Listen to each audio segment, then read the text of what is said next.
So insulin resistance, which if you're not familiar with the term, can be sort of like diabetes, but not necessarily. So insulin is a hormone that I like to think of it as a key that unlocks our cell walls. So when we digest carbohydrates and we get that glucose or sugar, and that sugar enters the bloodstream and floats around to all of your tissues, that sugar will kind of knock on the door of the cell, and the insulin will be like, oh, hey, sugar, what's up? Yes, you can come in. And the insulin will open the door into the cell. The sugar will go into the cell where it is then used as energy. So in myotonic dystrophy, or insulin resistance in general, the cells can be resistant to that insulin, which means when the sugar knocks on that door, the insulin says, hey, go away, I don't want you to come in. And so then the sugar stays in the blood. And this is what we call insulin resistance. And because the sugar is not getting into the cells, it stays in the blood and we see higher blood glucose levels. This might be due to a higher fat to muscle ratio in myotonic dystrophy. So muscle cells are metabolically active. They really like sugar. They will use it for energy.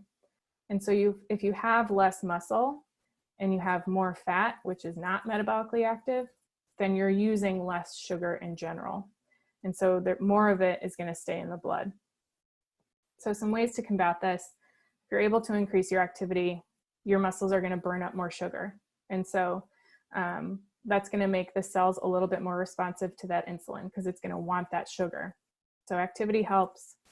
Limiting added sugars in your diet will help decrease your blood sugar. So I put this picture up of many different added sugars that really are created equal. So there's a lot of confusion around, things like honey, maple syrup, agave nectar, because they're sort of touted as healthier, but they're still sugar.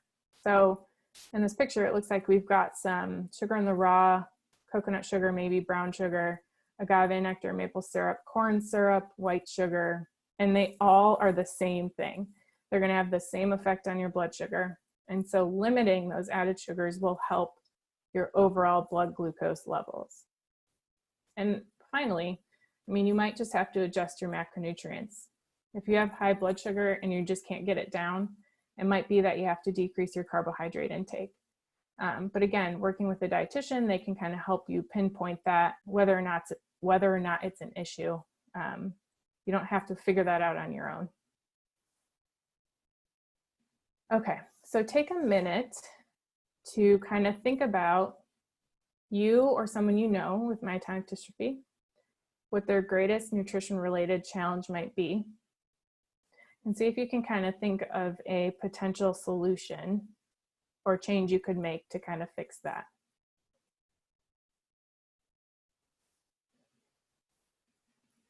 And then we'll go ahead and take questions.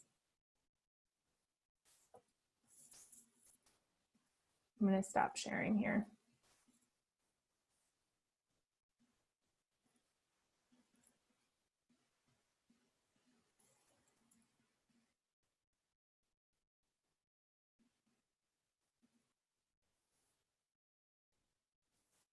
Okay, so it looks like we got a question from Kristen.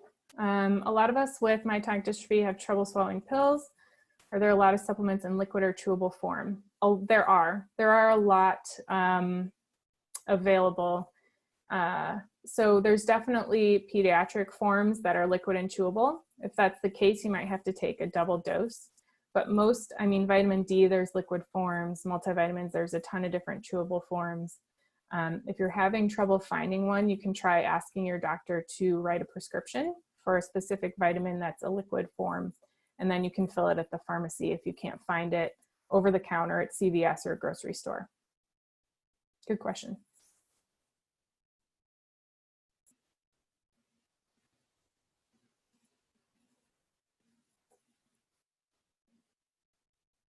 I saw a couple of people raise their hands, but I don't see any other questions.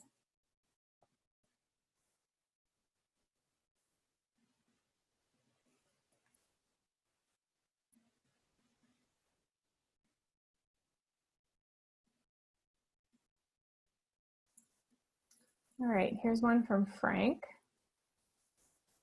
Those of us with GI diseases that at any given time can't tolerate to eat anything, other ideas?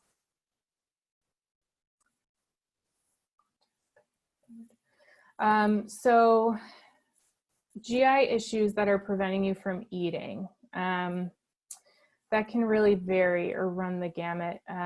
If you have like an acute illness, then the focus should be maintaining your electrolyte intake. So using some kind of sports drink like Gatorade, just to make sure that you're not getting dehydrated.